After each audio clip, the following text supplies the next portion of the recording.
म्हणजे पटकन असं हो नाही म्हणता येणार. मला थोडा वेळ हवाय प्लीज.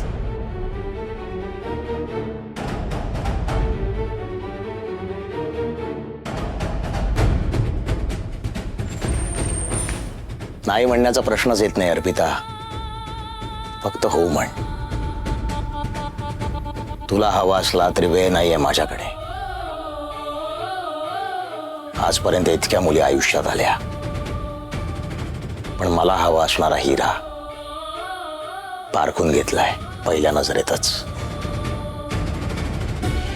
कल्पनेत मी ज्या मुलीचं चित्र रंगवत होतो ती मुलगी तूच आहेस. तुला गमावून नाही चालणार. ऐकलंस का? अर्पिता विराज कामत.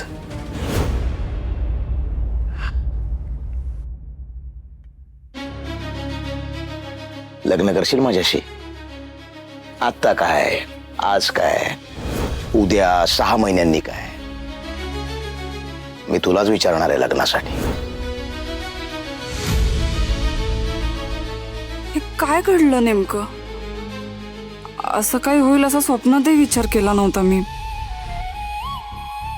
काही ओळख पाळख नसताना असं लग्नासाठी कसं काय विचारू शकतात ते?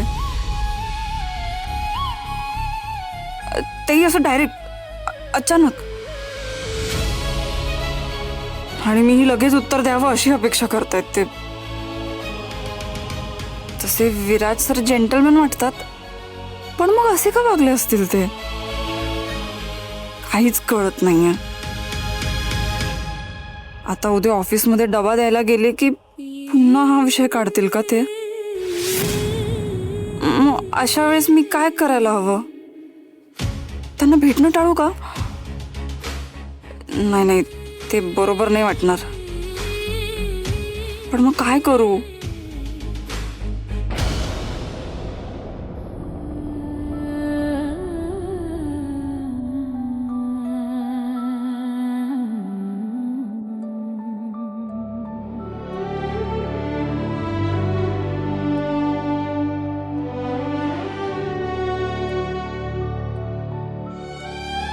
रस्ता आणि ध्येय बदलणं आपल्या हातात नसतं, पण त्यावर सांभाळून पावलं टाकणं आपल्या हातात नक्की असतं. बरोबर बोललेले समीर. पावलं सांभाळून टाकली पाहिजेत.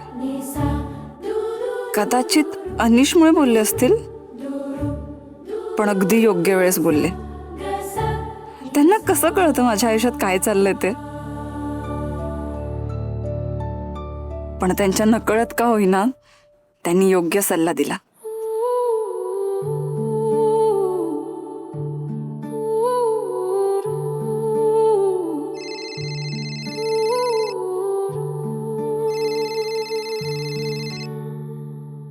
Unknown number. विराज सरांचा तर नसेल ना? काय करू, उचलू की नको?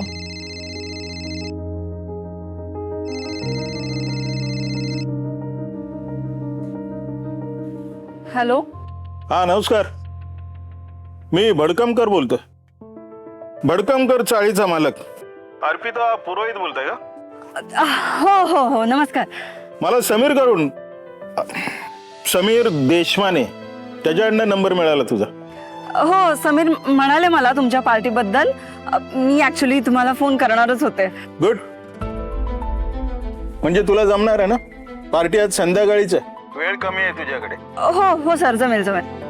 मग मी काय म्हणतो, आपण भेटू आणि ते मेनू वगैरे डिस्कस करू. मी तुला ऍडव्हान्स पण देऊन टाकतो. हो हो चालेल, मी येते लगेच. मी तुला ऍड्रेस पाठवतो माझ्या ऑफिसमध्ये. चालेल सर, चालेल. ठीक आहे.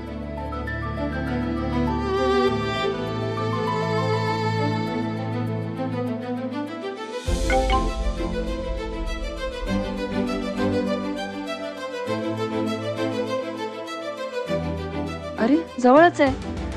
घरी जाऊन पटकन डबे ठेवून जाते त्यांच्या ऑफिसमध्ये.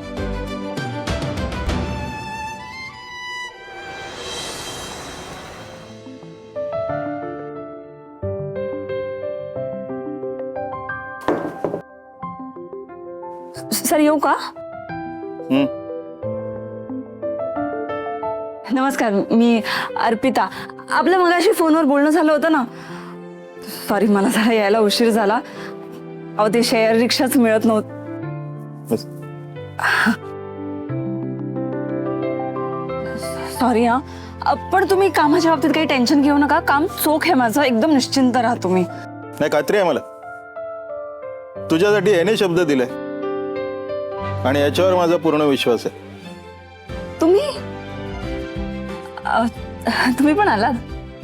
मीच बोलवलं त्याला. काय माझ्या चाळीत राहतो. अरे लहानाचा मोठा झालाय माझ्या समोर. चांगला आहे. हे माझी अशी छोटी मोठी कामं करतो. हुशार आहे मुलगा. अहो काका, एवढं कौतुक हवेत तरंगायला लागेल मी. हा असं आहे. याने तुझं नाव सुचवलं म्हणून तुला हा कॉन्ट्रॅक्ट देतोय. नाही तर परक्यांवर मी इतका पटकन विश्वास ठेवत नाही.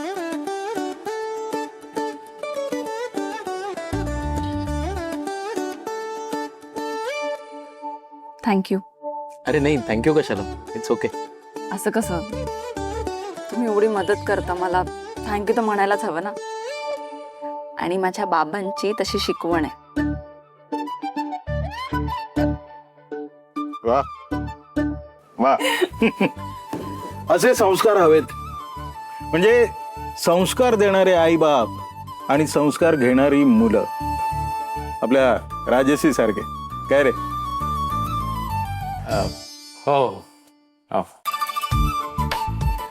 सर, मला ना काही डिटेल्स लागतील. म्हणजे पार्टीला किती लोक येतील आणि पार्टीचा मेन्यू काय असेल वगैरे वगैरे. हां, सांगतो. काय, राजश्री माझी एकुलती एक मुलगी आहे. त्यामुळे थोडी लाडवलेली आहेच.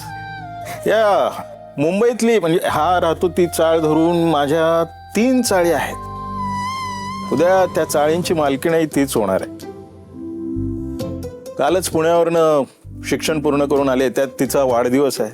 मग म्हटलं जरा एक जबरदस्त पार्टी देऊन टाकूया वाढदिवसाची. हा पार्टी जबरदस्तच व्हायला हवी आहे. कारण राजसीला सगळं मनासारखं झालेलं आवडतं. जमेल ना?